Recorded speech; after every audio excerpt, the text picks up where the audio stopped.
Hello again, my name is Peter Hess.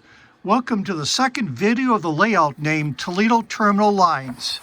As we are here before the Malay 2029 consists of 20 anthracite and bituminous coal cars before the steelmaking operations of the Toledo Terminal Lines.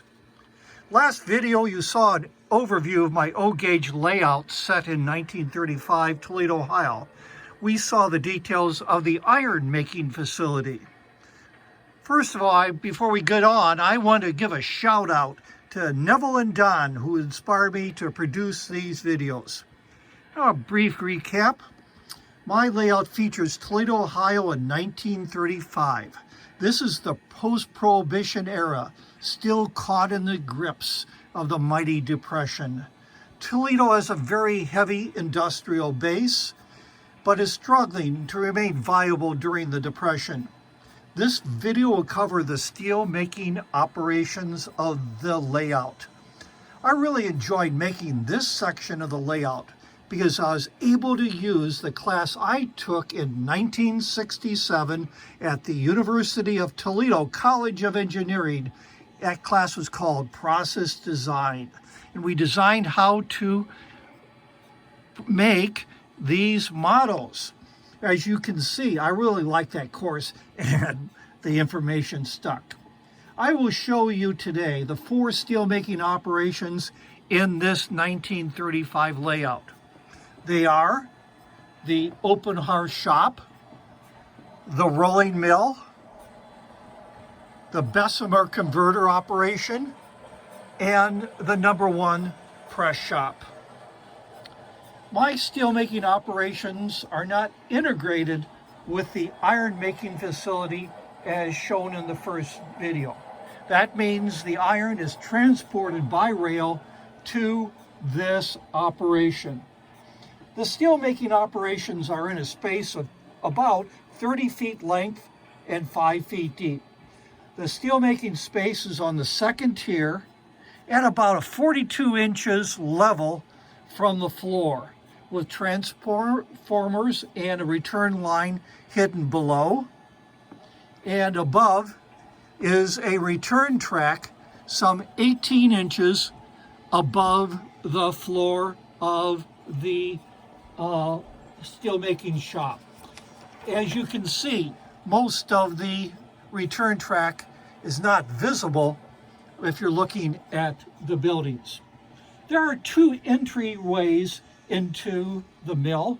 The first is about 10 feet from the open hearth shop going in, and the second is in the center of the steelmaking operation. Hot iron is transported from the blast furnace at the Toledo Furnace Company to the steelmaking operations, which I call Interlake Iron and Steel. I like that name. No reference to what is in Toledo. This is an old mill. It is a combination Bessemer and basic open hearth steelmaking. Some of the hot iron is converted into low-cost steel at the ancient converter, with most of the iron made into good high-priced steel at the open hearth. Sort of confusing? Well, really it isn't. Let me show you how it all works. You know, there may be a test after this video, so you better take notes. Let's start with the open hearth shop. Okay, let me tell you straight on that I love open hearth complexes. That's why this facility is in the front of the entry door. It's hit you in the face with big buildings, lights, details, knock you off structure. Just right in the front door, and you have the open hearth shop. Modelers, here's a little tip. Put your best work in front of your layout, right up front. Show off your best work. Don't hide your best work in the back of your layout. This 6-bay shop with 4 furnaces is double tracked. The shop is 6 feet long, which is about a scale 288 feet, and it is about 2 feet in width.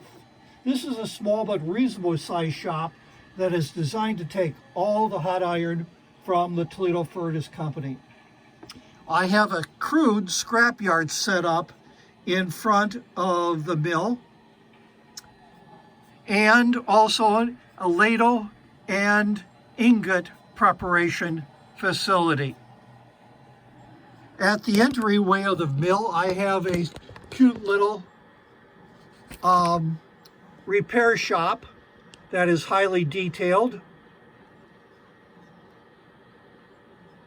It sort of mixes up and fills a void in the space before the open hearth shop. Modelers, it's impossible to show the complete operation of an open hearth shop because of its size. It's really of its depth. That's why I chose to show the tapping side of the operation rather than the charging side. However, I wanted people to get a sense of what the charging side looked like. So what I have installed is mirrors where there would be windows in the back of the building in order to show the glimpse of the charging side of the basic open hearth steelmaking operation. Again, this is called forced perspective. There are 4 furnaces in this open hearth facility in a 6-bay shop. The reason why I chose 4 is there are 4 operations of steelmaking in the basic oxygen, or in the basic open hearth shop.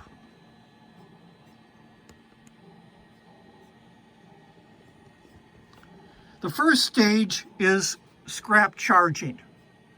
Here you can see the scratch-made scrap charging machine, the scrap buggies with its scrap buckets that come from up front in the scrap yard.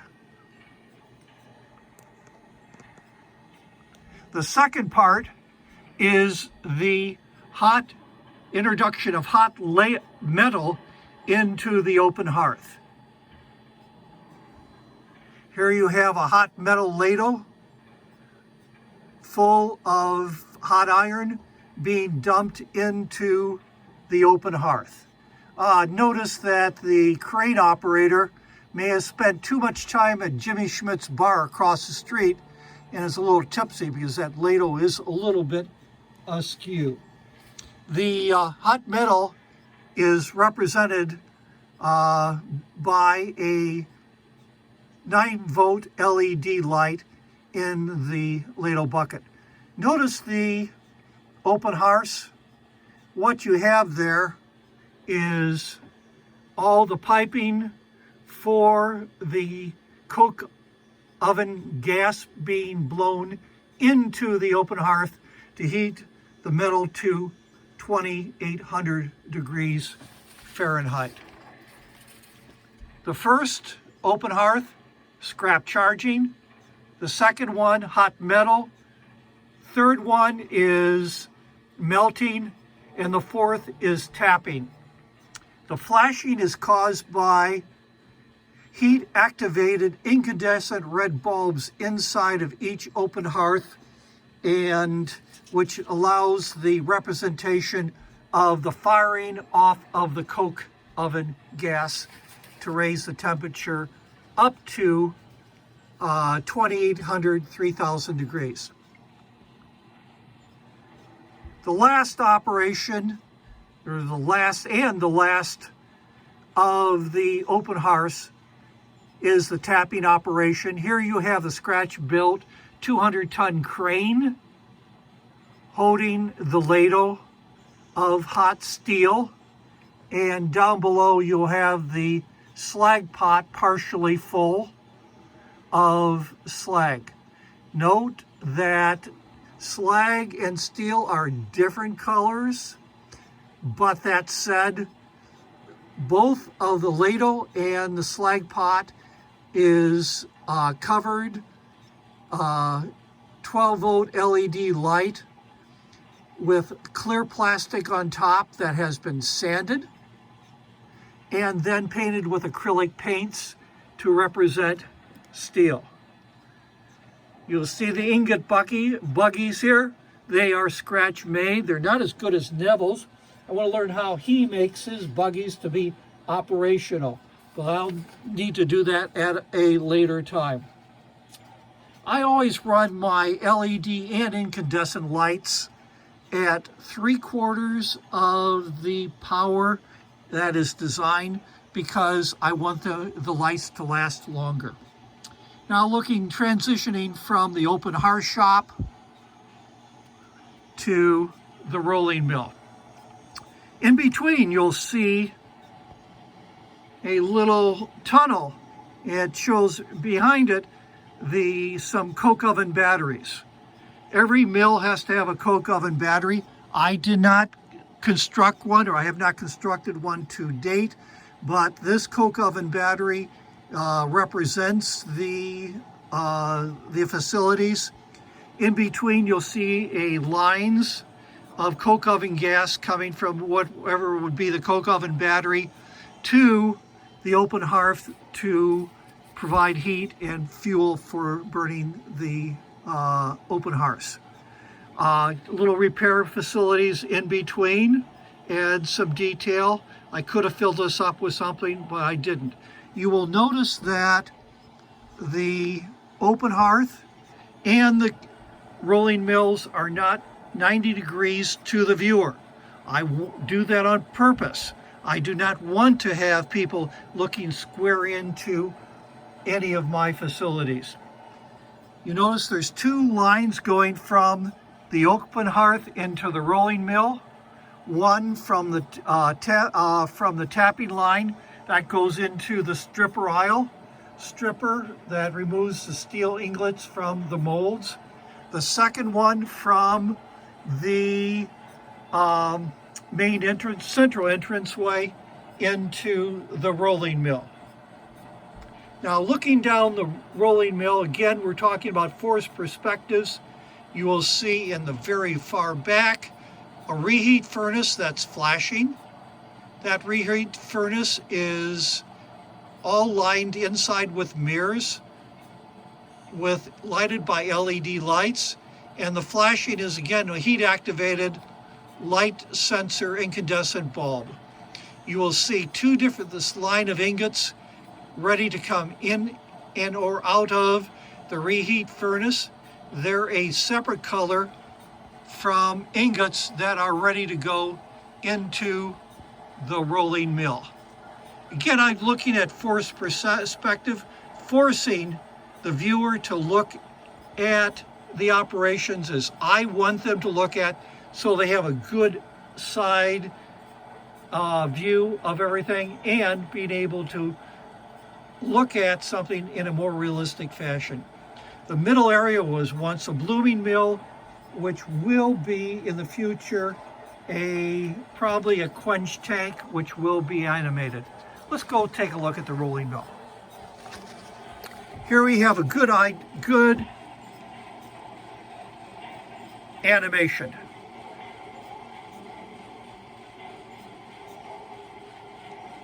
You see the 48-inch strip steel. It's going to be rolled down to 1.5 inches. Be used as armor plates. There's a Fowler motor inside that is running pushing and pulling the strip. The strip is plastic, clear plastic that has been sanded and has been painted numerous times. Note the different paints that I used that represents scale on a reel that would be seen on a real piece of metal if it was being rolled. In the back here we have the Bessemer converter house. This is sort of the orphan children because it's sort of hidden by both the #1 press shop and the rolling mill. Again, the Bessemer converter, as you can see, is lighted inside. The mixer is no longer turning and burned out, and most of the lights inside the Bessemer shop have burned out. So this facility is on its last legs, as I will say. Now let's turn to the award-winning #1 press shop. I use award-winning because it won the People's Choice Award at the 2010 or 11 NLMRA convention in Sacramento, California. People's Choice Award. As you can see, what we have is we have an aisle going, a stub track going down.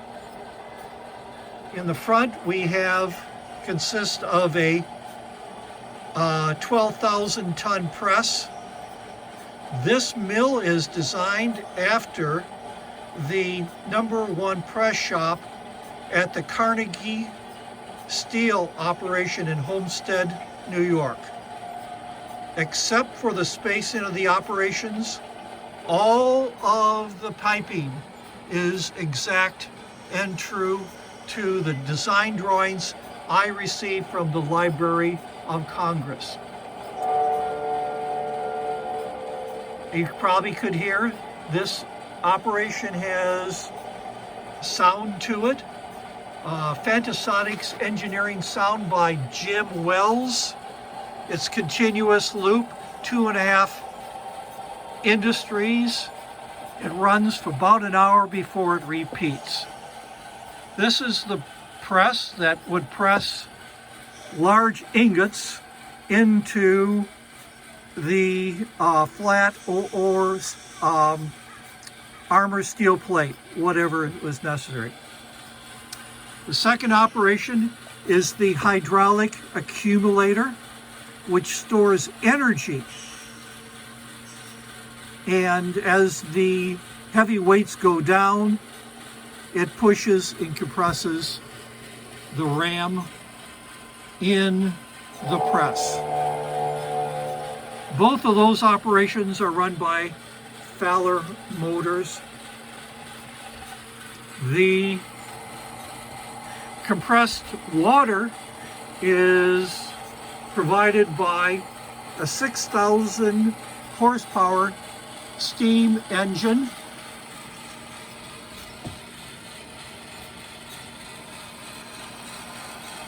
The steam powers 8 pumps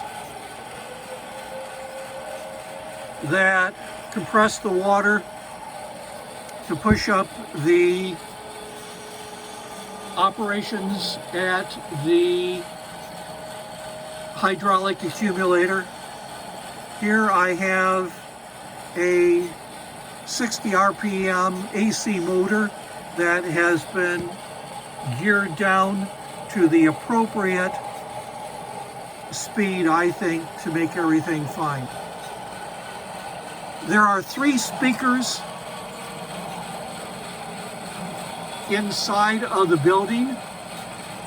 The windows are used as real glass because I want to have a tambourine effect for the 3 speakers hitting the side of the building, which is metal, corrugated, or the steel. I use indirect sound for that. In the back, you'll see the reheat furnaces. I will show those again. Now I have a space right here that is unused. And I want to ask you, viewers of this video, to tell me what they think it should be used for this space. Well, that's all for now. It's been a long video. I hope you liked it. We'll see you again for the next video, which will probably be the red lights area of Toledo and some of the bridges. For now, goodbye from the steelmaking operations, Interlake Iron and Steel at the Toledo Terminal Lines layout, circa 1935, Toledo, Ohio. Bye.